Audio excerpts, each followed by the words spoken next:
नमस्कार दोस्तों, मेरा नाम है तरुण यादव। स्वागत करते हैं आप सभी का हमारे YouTube चैनल IQ मेंटर में। दोस्तों, आज है तारीख 30 जनवरी 2021 और दोस्तों सिर्फ आज का दिन रह गया है आपके सीटेट की तैयारियों के लिए। अदरवाइज कल के दिन आपका सीटेट की परीक्षा होने जा रही है और आप सभी लोगों ने दोस्तों बहुत जम के मेहनत की होगी। दोस्तों ऐसा उम्मीद करता हूँ, बहुत सारी वीडियोस देखी आप लोगों ने, बहुत सारी किताबें आप लोगों ने पढ़ डाली, बहुत सारा प्रीवियस ईयर क्वेश्चन पेपर लगा डाला, प्रैक्टिस सेट लगा डाला। लेकिन दोस्तों इसके बाद भी जो आपकी छोटी छोटी बेसिक सी गलतियां हो रही हैं, उन सभी गलतियों को दूर करने के लिए आप लोग के लिए कि आज हम एक ट्रिकी वीडियो लेकर के आए हैं। और दोस्तों ये सिर्फ ट्रिकी वीडियो आप लोग के लिए नहीं बल्कि उन लोगों के लिए भी इंपॉर्टेंट है जिन्होंने सीटेट के बारे में कुछ भी नहीं पढ़ा है, जिनको सीटेट का सी भी नहीं आता है। वो लोग भी अगर इस वीडियो को ध्यानपूर्वक देख लेते हैं तो दोस्तों वो सीटेट ना सिर्फ पास करेंगे बल्कि एक बेहतरीन मार्क्स भी स्कोर कर सकेंगे और बड़ी ही आसानी से आप बहुत सारे क्वेश्चंस को इजीली टैकल कर सकते हैं। हमारे इस ट्रिकी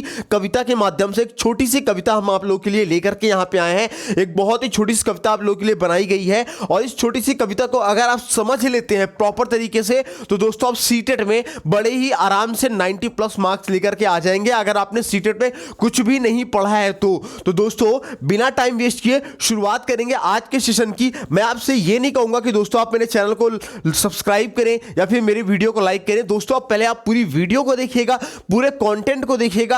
अगर आपको लगता है कि ये कंटेंट, ये वीडियो आपके लिए बहुत ही ज्यादा बेहतरीन हुई है, आपके लिए फायदेमंद हुई है, तभी आप इस वीडियो को लाइक कीजिएगा, हमारे चैनल सब्सक्राइब कीजिएगा, अदरवाइज मत कीजिएगा दोस्तों। लेकिन एक बार इस वीडियो को पूरी जरूर देखिएगा। बहुत ही ऑथेंटिक कविता हम आप लोगों के लिए लेकर के आए हैं और ये बहुत ही बेहतरीन और रामबाण होने वाली है आप लोग के सीटेट की परीक्षा के लिए। तो चलिए बिना टाइम वेस्ट किए शुरुआत करते हैं आज के सेशन की। अब देखिए ये जो कविता लाई गई है दोस्तों आप लोगों के लिए, ये दरअसल कविता आपको कहां पे देखनी है, आपको सीटेट के जो प्रश्न दिए होंगे उन प्रश्नों के ऑप्शंस के साथ खेलना ही कविता आपको सिखाएगी। कैसे आप लोग सीटेट में दिए हुए प्रश्नों को आप टैकल करोगे, उनके ऑप्शंस के साथ आप कैसे खेलोगे, ये कविता आप लोगों को वो चीज बताने वाली है। चलिए शुरुआत कर रहे हैं अपनी कविता की। तो पहली लाइन पंक्ति हमारी कविता कहती है कि बच्चों के लिए शिक्षक और शिक्षा सर्वोपरि है, बच्चा और बच्चे की भाषा। मतलब कह रहा है दोस्तों कि बच्चों के लिए हमेशा शिक्षक और शिक्षा ये हमेशा सर्वोपरि रहेगा और एक बच्चे के लिए उसकी भाषा हमेशा सर्वोपरि रहेगी। भाषा का मतलब क्या है दोस्तों कि किसी बालक को उसकी मातृभाषा में अगर सिखाया जाएगा तो वो हमेशा सर्वोपरि रहेगा, क्योंकि दोस्तों अपने जो एक शिक्षक होगा वो अपने एक बच्चा जो होगा वो अपनी मातृभाषा में बड़ी ही आसानी से चीजों को सीखेगा। और अगर बच्चा फेल जो होता है तो मैं गलत हूं या गलत है शिक्षण, मतलब अगर बालक फेल हो रहा है तो दोस्तों जान जाना कि कहीं ना कहीं आपके अंदर कमी है या आपके शिक्षण पद्धति में कमी है, आपको अपने शिक्षण प्रक्रिया में बदलाव करने की आवश्यकता है। मतलब अगर आप एक अध्यापक हो और अध्यापक की तरह से अगर आप सोच रहे हो और बच्चा अगर फेल हो रहा है तो बच्चा फेल अगर हो रहा है तो दोस्तों ये आप में कमी है, आपके शिक्षण में कमी है। दोस्तों हमेशा इस चीज को एक्सेप्ट कीजिएगा। ऐसे ऑप्शंस अगर आपको सीटेट में मिलते हैं तो आप उसको सही टिक जरूर मान लीजिएगा। किस्से कहानियां शामिल करके बच्चों को सृजनशील बनाना, दंड अंक नियम रटने पर जोर न देना, अवसर देकर महान बनना। मतलब दोस्तों कि बच्चों को किस्से कहानियां हमेशा शामिल करना है। ये दोस्तों प्राइमरी लेवल की बात हो रही है। दोस्तों प्राइमरी लेवल पे कोई भी बालक जब कोई किस्से को कहानियों को सुना करते हैं तो किस्से कहानियों को बहुत ही ध्यानपूर्वक सुना करते हैं। इससे बच्चे क्या होते हैं, सृजनशील बना करते हैं। तो वही कह रहा है कि किस्से कहानियां शामिल करके बच्चों को कैसे करना है, सृजनशील बनाना है। और कभी भी दोस्तों बच्चों को दंड अंक नियम रटने पर जोर नहीं देना है। मतलब कि बालक को ना तो दंड देना है, ना ही उसके अंकों की बात करनी है, ना ही नियम की बात करनी है, ना ही हमें रटनों पे जोर देना है। अगर ऑप्शन में ये चीजें आपको दिखती है तो आप आंख बंद करके देखते ही गलत कर देना कि वो ऑप्शन हमेशा गलत हो जाए, क्योंकि बालक को ना कभी दंड देना है, ना कभी उसके अंकों की बात करनी है, ना ही बालक को रटने पर बात करनी है, ना ही उसको किसी भी प्रकार का कोई जोर देना है, तो कोई ना ही किसी प्रकार का कोई दबाव देना है, बल्कि बालक को कुछ नया करने के लिए हमेशा अवसर अवसर देना चाहिए। भले वो बालक सही कर रहा है या गलत कर रहा है, वो बात की प्रक्रिया हुआ करती है, लेकिन बालक को हमेशा अवसर देना चाहिए। जहां पे भी सीटेट के प्रश्नों में अवसर देने की बात कही जाएगी, समझ जाना कि वो ऑप्शन आपका सही हो जाएगा। उसको आंख बंद करके उस ऑप्शन को सही मार दीजिएगा, ठीक है। देन हमारी कविता की अगली पंक्ति कहती है, गलत नहीं है गलतियां करना, वो है एक अधिगम का हिस्सा। समस्या नहीं है समुदाय व बुद्धि बहुभाषिता, वो है एक संसाधन का हिस्सा। क्या है दोस्तों, फिर से सुनिएगा, कम ऑन एक बार फिर से। गलत नहीं है गलतियां करना, वो है एक अधिगम का हिस्सा। समस्या नहीं है समुदाय व बहुभाषिता, वो है एक संसाधन का हिस्सा। मतलब दोस्तों कि अगर बालक किसी प्रकार की कोई गलतियां कर रहा है तो दोस्तों उसको कभी भी हम गलत नहीं मानेंगे, क्योंकि एक बालक का गलती करना अधिगम का ही एक हिस्सा कहलाता है। और अगर ऐसा ऑप्शन मिलता है तो आंख बंद करके आप सही मार देना।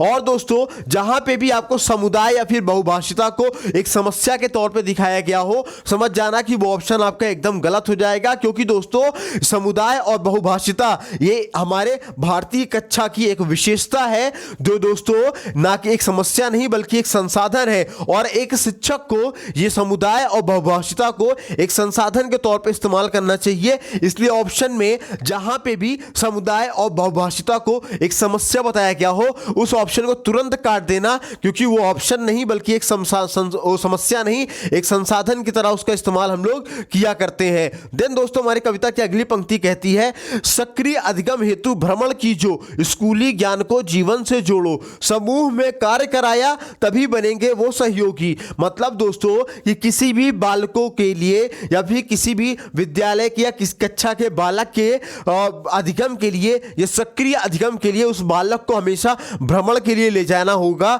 मतलब कि इसीलिए आपके स्कूलों में शैक्षणिक भ्रमण हुआ करते हैं, जिसको आप लोग टूर बोला करते हैं। तो सक्रिय जो अधिगम हो रहा है, बालक जो सक्रिय रूप से सीख रहा है, उसको सिखाने के लिए सक्रिय रूप से बालक को हमें भ्रमण कराना होगा। और बालक जो कुछ भी स्कूल में वो सीखने जा रहा है, या आप जो कुछ भी बालक को स्कूल में सिखा रहे हो, उसको सिखाने के लिए आप बालक को उसके जो जीवन है, डेली यूज है, डेली जीवन से उसको आपके उसके ज्ञान को जोड़ना होगा। तो जहां पे भी ऑप्शन में सक्रिय अधिगम के लिए भ्रमण की बात कही गई हो, वो आपका सही जवाब हो जाएगा दोस्तों। और दोस्तों जहां पे भी स्कूली ज्ञान को आम जीवन से जोड़ने की बात कही जाएगी, वो ऑप्शन भी आपका सही जवाब हो जाएगा। इसके अलावा दोस्तों एक बालक को क्या करना चाहिए, समूह में कार्य करना चाहिए। समूह में अगर कोई बालक कार्य करेगा तो उसके अंदर दोस्तों सहयोग की भावना उत्पन्न होगी, और तभी वो बालक क्या बनेगा, सहयोगी बनेगा। तो ऐसा ऑप्शन जहां पे आपको मिलेगा, आपका सही जवाब वो हो जाएगा। सबको संभाव से देखी वही कहलाए समावेशी, बंद अंत है अभिसारी, खुला अंत है अपसारी। मतलब दोस्तों यहां पे पहली पंक्ति की हमारी पहली लाइन कह रही है समावेशी कक्षा की बात कर रही है। समावेशी कक्षा का मतलब ये होता है कि जहां पे हर प्रकार के बालक, चाहे वो मंद बुद्धि का हो, एवरेज बुद्धि का हो, या फिर जीनियस बुद्धि का हो, हर बुद्धि के बालक या हर तरह के बालक क्या होते हैं, एक ही कक्षा में एक साथ बैठ करके पढ़ते हैं, एक ही कक्षा में एक साथ बैठ करके चीजों को वो सीखा करते हैं। तो जहां पे भी दोस्तों बालकों को एक भाव से देखा जाए, यानी समभाव से देखा जाए, यानी एक बराबर भाव से देखा जाए, तो वो क्लास कैसी कहलाएगी, वो समावेशी क्लास कहलाएगी दोस्तों। और जहां पे भी समावेशी की बात की जाएगी, वो आपका सही जवाब हो जाएगा। इसके बाद कहता है बंद अंत है अभिसारी, मतलब कि ऐसे प्रश्न, मतलब ये खासकर गणित के लिए प्रयोग किया जाता है। मतलब ऐसे प्रश्न जिनका सिर्फ एक ही सॉल्यूशन हो सकता है। क्या, एक ही सॉल्यूशन हो सकता है। मतलब जैसे 2 + 3 हमने जोड़ दिया तो क्या बना, आपका 5 बनता है। इसके अलावा दोस्तों और इसमें कोई नियम नहीं हुआ, ये सिंपल सा नियम हो गया कि 2 में 3 जोड़ोगे तो क्या हो जाएगा, आपका 5 हो जाएगा। तो मतलब ये बंद अंत का प्रश्न है, इसलिए इसको क्या बोलेंगे, अभिसारी प्रश्न बोलेंगे।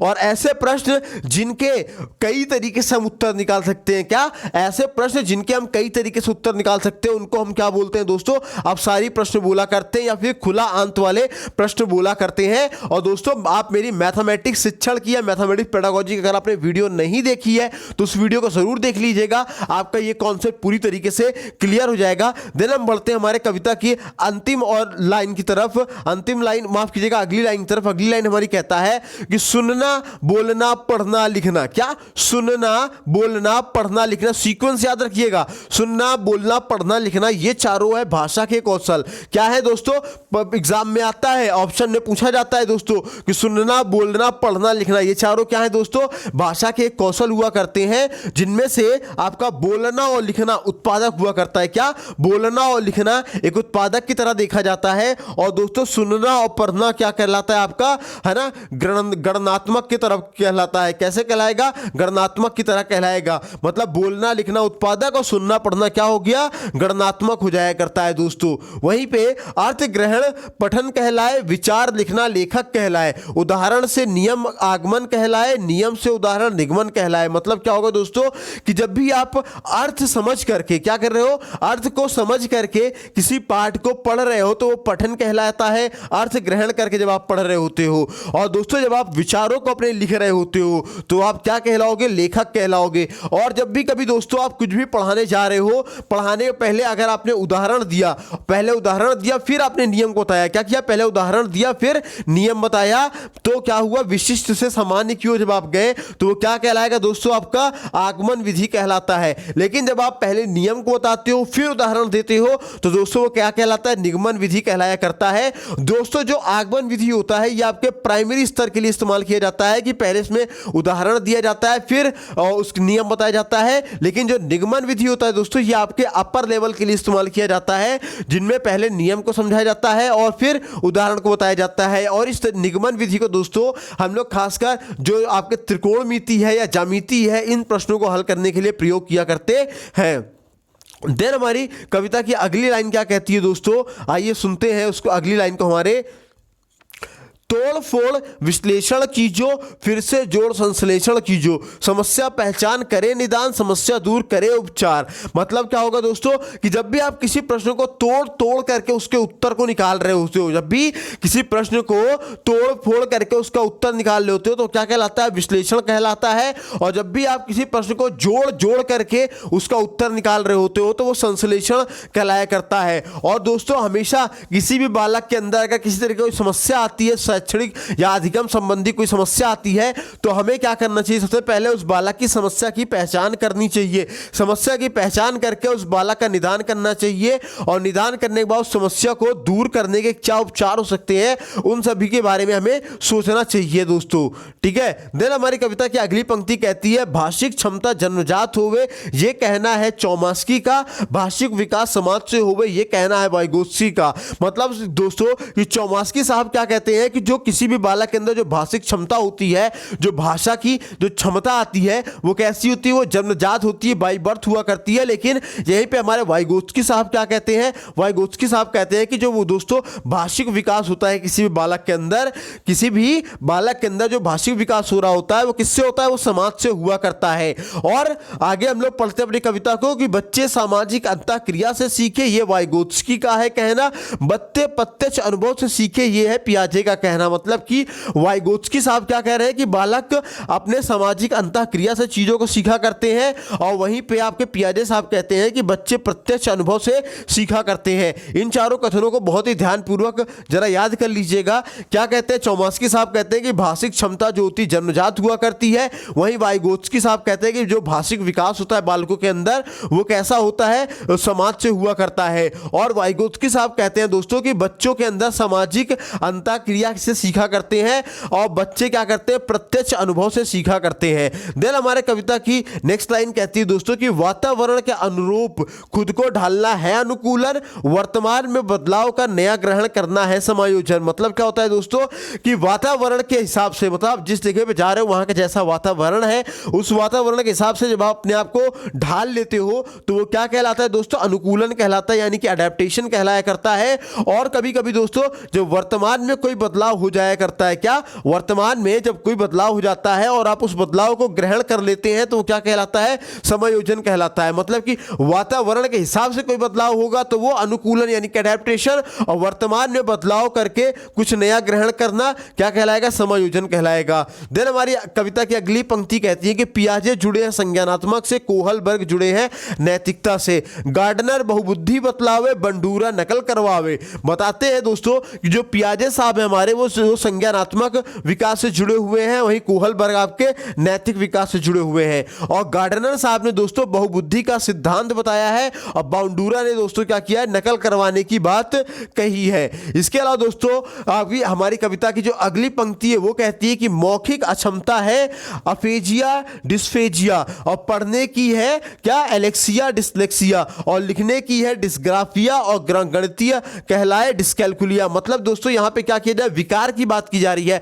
मतलब जो मौखिक अक्षमता होती है या मौखिक विकार हुआ करते हैं उसको हम क्या बोला करते हैं, अफेजिया बोला करते हैं या फिर डिस्फेजिया बोला करते हैं। लेकिन जहां पे पढ़ने संबंधी कोई विकार होता है, क्या पढ़ने के संबंधित कोई विकार हुआ करता है, उसको हम क्या बोलते हैं, एलेक्सिया बोलते हैं या फिर डिसलेक्सिया बोला करते हैं। और जहां पे बालक कभी भी लिखने में कोई गलती करे, जैसे मान लीजिए कि बालक क्या करे, बी को बी ना लिख करे, क्या लिखे, डी लिख दे, तो बालक जब लिखने में कोई गलती करे तो उसको हम क्या बोलेंगे, डिस्ग्राफिया बोलेंगे। और जब भी बालक क्या करे, गणित की अवधारणाओं में, क्या गणित की संख्याओं में या अवधारणाओं में कोई गलतियां करे तो उसको हम क्या बोलेंगे दोस्तों, डिस्कैल्कुलिया बोला करते हैं। क्या बोला करते हैं, डिस्कैल्कुलिया बोला करते हैं। और आते हैं हमारे आज की कविता की अंतिम लाइन पे। अंतिम पंक्ति हमारी कहती है कि बच्चों का हित ध्यान में रख, तुम कले करो निशान, खुद को शिक्षक मानकर तुम क्रैक करो एग्जाम। मतलब क्या करना है दोस्तों, अगर इनके अलावा फिर भी कोई अदर ऑप्शन दे रहा है तो उस ऑप्शन में हमेशा यह देखना है